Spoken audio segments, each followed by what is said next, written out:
Hello friends, welcome to Core Semantic and welcome to the video tutorial of C programming. We are studying structures in C programming. So this video will cover how to pass a structure or structure variable to the functions. So definitely you should have a knowledge of user-defined function in C. If you are not aware of that, please watch the video of user-defined function.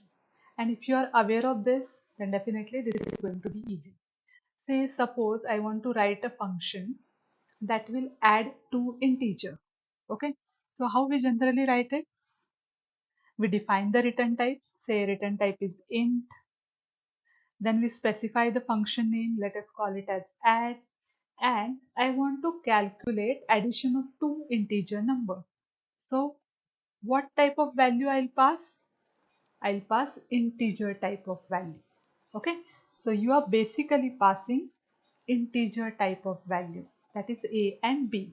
So instead of this integer type of value, what we are going to do? We are going to pass the value of type structure. Structure is nothing but what? It is user defined data type.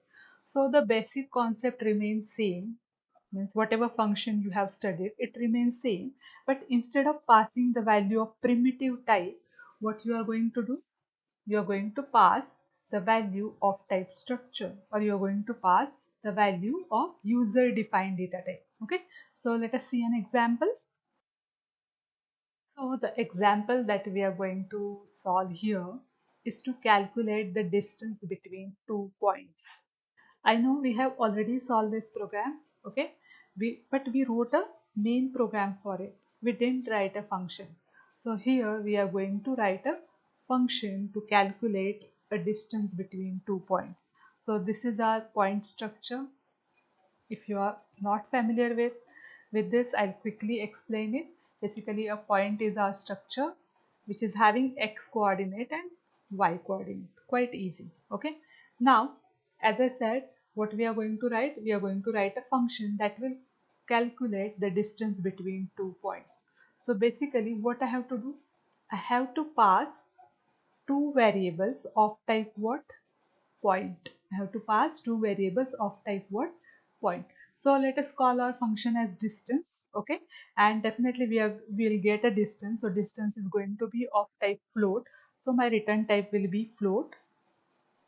So return type is float. Let us name our function as distance, and here we have to pass two structure variable of type point. So here I'll say struct point p comma struct point say q. That's it. See, only your type get changed. Everything remain as it is. Once you understand this, definitely structure is very easy part in C programming, right?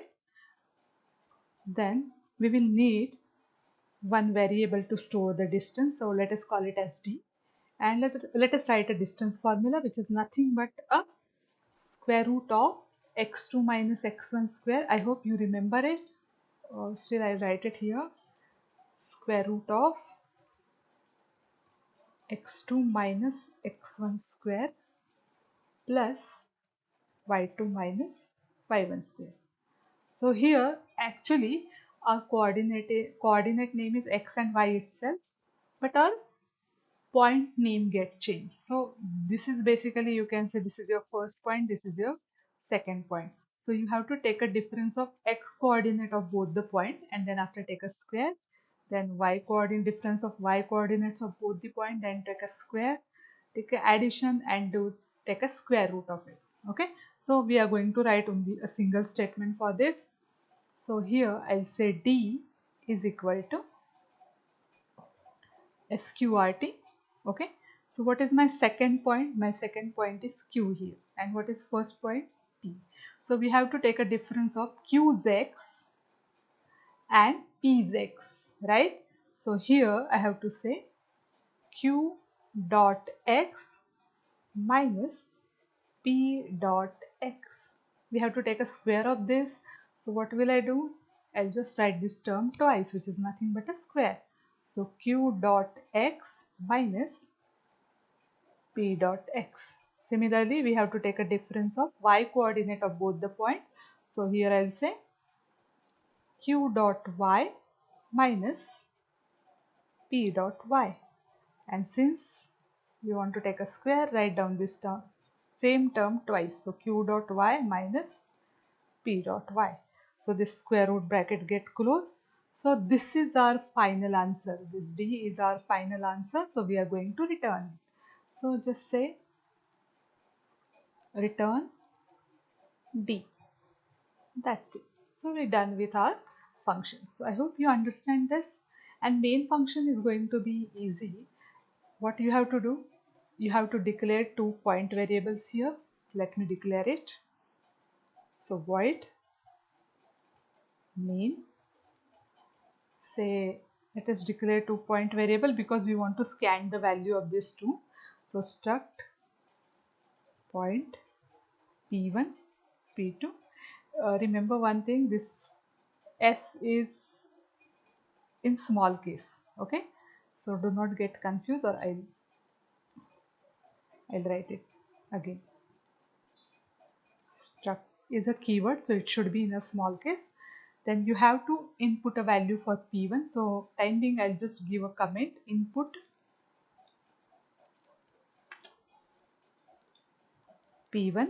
Then you have to scan the value for point p2 also, so input p2. Then after you have to give call to the distance function, which is returning the value. So let us declare one variable to collect it. See, our function is returning value, right? So we have to collect it here. So distance, for that I declare variable dt. So dt is equal to, my function name is distance. So let us call it, and you want to calculate the distance between P1 and P2. So what you will say here, P1 comma P2, and whatever value will be there in your dt, you want to print it, which is nothing but your distance. So say printf %f dt. Okay, done. So when your main program execute, it will accept the x coordinate and y coordinate of both the points. Then this function will be called. P1 values get copied in our P point, P2 values get copied in Q point. Then we are accessing the elements of our structure, that is x and y, and using distance formula we are calculating the distance, and then after we are returning it, right? So let us test this code in a code block. So let us switch to code block. So as you can see here, I have already completed the program. The necessary header files are included. This is our point structure. The distance function is also completed, which is accepting 2 point variable p and q. Distance is calculated using the distance formula, and the calculated distance is written from the function. Okay, and then after, in a main code, the coordinates of 2 points are accepted. Here I name my point differently, that is p1 and p2. You can have a same name. Okay, function call is given. So our function name is distance. It is accepting the 2 variables of type point, which are p1 and p2. Since my function is returning the value, we have to collect it, and then after we are displaying the collected value, right? So let us test this. So I am pressing this button, run and build. So my point coordinates are 1, 1, and I want to calculate the distance between 1 and 5. So second point coordinates are 5 and 5. So distance is 5.65. Okay, approximately. So you can check it with calculator whether it is giving the answer right. Okay.